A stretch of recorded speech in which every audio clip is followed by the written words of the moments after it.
श्री सतगुरु दीदार कर तृप्त भय दो नैना, तन मन शीतल हो गया, पाया खोया चैना। तन मन शीतल हो गया, पाया खोया चैना।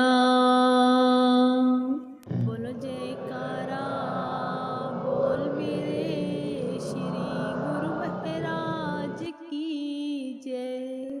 गुरुमुखों, जैसे कि वाणी में वर्णन हुआ, श्री सतगुरु दीदार कर तृप्त भय दो नैना, तन मन शीतल हो गया, पाया खोया चैना, पाया खोया चैना।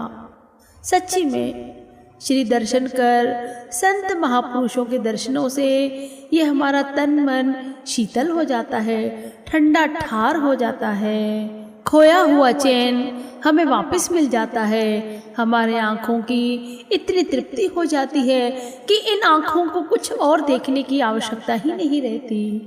गुरुमुखों, हर सच्चा प्रेमी, हर भक्त, हर एक सेवक अपने सद्गुरु के दिव्य दर्शनों की महिमा भाव विभोर होकर गाता रहता है।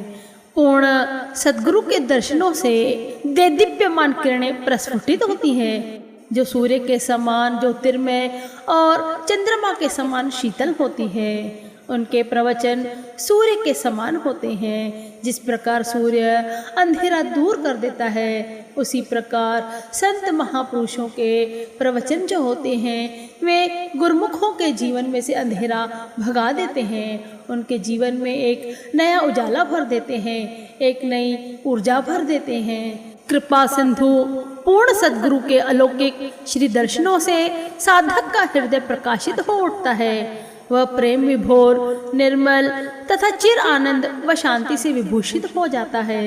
श्री दर्शनों की अलौकिक आभा में तल्लीन जिज्ञासु अद्वितीय मस्ती में झूम उठता है। उसका रोम रोम खिल उठता है। जिस प्रकार कमल का पुष्प खिला हुआ रहता है, चमकदार होता है, खुशबूदार होता है, उसी प्रकार गुरुमुख जब संत महापुरुषों के दर्शन करते हैं तो उनके चेहरे भी खुशी से खिल जाते हैं।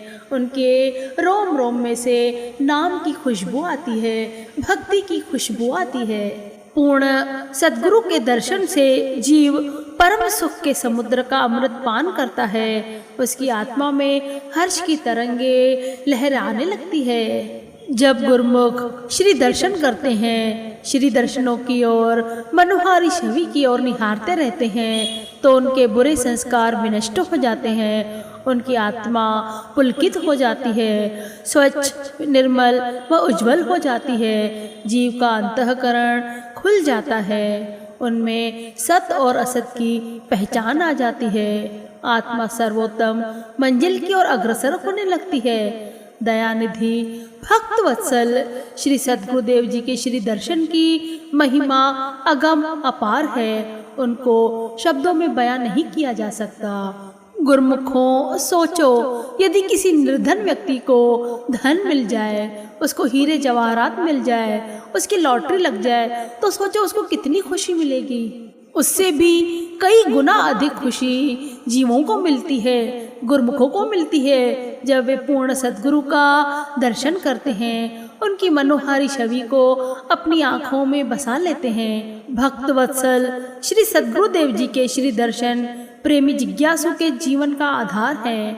साईं सुल्तान बाहू जी अपने मुर्शिद कामिल के लिए श्री दर्शनों पर बताते हैं कि मेरे तन के एक एक रोम में नेत्र होते, जिनसे मैं अपने सतगुरु, अपने मुर्शिद कामिल के दर्शनों का अमृत पान करता।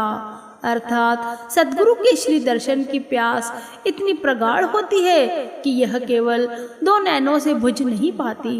सेवक चाहता है कि उसके रोम रोम में उसके इष्टदेव समा जाए, श्री दर्शन से विलग होकर सेवक निष्प्राण हो जाता है। समस्त धन संपदाएं, खुशियाँ व सुख नैनाभिराम सद्गुरु के श्री दर्शनों से ही प्राप्त होते हैं। इसलिए सेवक सदैव श्री दर्शन, सत्संगति व सेवा की ही याचना करता है। सर्वदा उनके आशीष का ही तलबगार रहता है, उनकी रहमतों को ही प्राप्त करना चाहता है।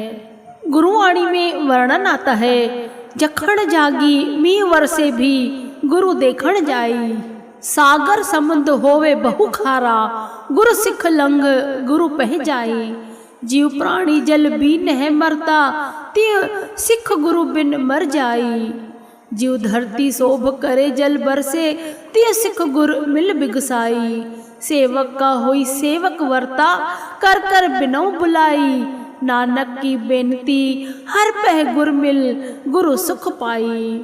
गुरमुखों, कहने का तात्पर्य यह है कि जितना भी तूफान या बरसात क्यों न हो, प्रेमी सेवक अपने सद्गुरु के दर्शन हेतु अवश्य जाते हैं और जाना भी चाहिए। चाहे गहरे समुद्र को लांघना ही क्यों न पड़े, फिर भी प्रेमी सेवक को अपने सद्गुरु के दर्शनों के लिए अवश्य जाना चाहिए। जैसे प्यासा जल बिना प्राण गंवा देता है, वैसे ही प्रेमी सेवक अपने प्रियतम इष्ट देव के बिना विरह में निष्प्राण हो जाता है। जैसे वर्षा से धरती पर हरियाली छा जाती है, वैसे ही सेवक अपने सद्गुरु के श्री दर्शन कर आह्लाद से भरपूर हो जाता है। दासन दास अपने सद्गुरु से विनती करता है कि हे कृपा सिंधु सद्गुरु, अमृतमय दर्शनों से कृतार्थ करें। सद्गुरु के श्री दर्शनों की चरण रज कोमल और सुंदर नैनामृत अंजन है, जो नेत्रों के दोषों का नाश करने वाली है। उस अंजन से विवेक रूपी नेत्रों को निर्मल कर सेवक भव बंधनों से छुटकारा प्राप्त करता है। रामायण के सुंदरकांड में एक वर्णन आता है, जब विभीषण, जो रावण का भाई होता है, वह श्री राम जी की शरण में आता है, उनकी अनुकंपा पाने के लिए आता है। तब सुग्रीव के मन में संशय आता है और वह श्री राम जी से कहने लगता है कि हे रघुनाथ जी, सुनिए, रावण का भाई मिलने आ रहा है। हे महाराज, राक्षसों की माया जानी नहीं जाती, यह शली न जाने किस कारण आया है। तब भगवान श्री राम उत्तर देते हैं, हे मित्र, तूने नीति तो अच्छी विचारी, परंतु मेरा प्रण तो है शरणागत के भय को हर लेना। जो भी जीव महापुरुषों की शरण में जाता है, भक्त वत्सल महाप्रभु उन जीवों के गुनाह माफ कर उन्हें अपनी चरण शरण में बिठाते हैं, उन्हें भक्ति के साधन देते हैं, जिनको प्राप्त कर जीव का मन खुशी से आनंद में झूम उठता है। हम छंद में भी पढ़ते हैं कि दर पर भले बुरे सब आवे, इच्छा पूर्ण होकर जावे, पाछे सबसे यही बतलावे, प्रीति गुरु जी की मुझ पे बुलंद। गुरमुखों, श्री आनंदपुर धाम तो कल्प वृक्ष है। यहाँ पर जो भी जीव जिस प्रकार की भी इच्छा लेकर आता है, उसकी इच्छा पूर्ण होती है, क्योंकि वहाँ पर अच्छे बुरे दोनों प्रकार के लोग आते हैं। किंतु महापुरुष तो बड़े ही दयालु होते हैं, परोपकारी होते हैं। वे अच्छे बुरे को ध्यान में न रखकर केवल शरणागत को ही ध्यान में रखते हैं कि जो भी गुरुमुख हमारी शरण में आए हैं, उनका दुख हरना ही हमारा कर्तव्य है। ऐसे महापुरुषों के श्री दर्शनों पर हर एक गुरुमुख को जाना चाहिए। गुरुमुखों से मैं निवेदन करना चाहूँगी कि श्री दर्शनों पर अवश्य जाएं।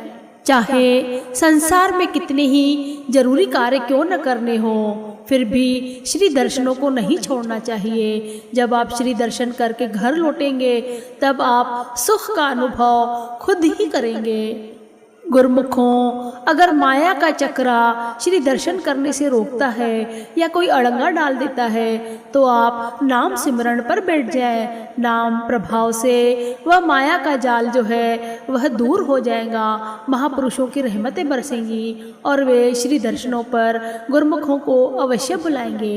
श्री दर्शन मिलना तो बड़े भाग्यों की निशानी है। जब हमारे कई जन्मों के पुण्य कर्म संचित होते हैं तभी महापुरुषों के श्री दर्शनों की झलक भी मिल गई तो भी हमारा जीवन जो है वह सफल हो जाता है, हमारी आत्मा में तृप्ति आ जाती है।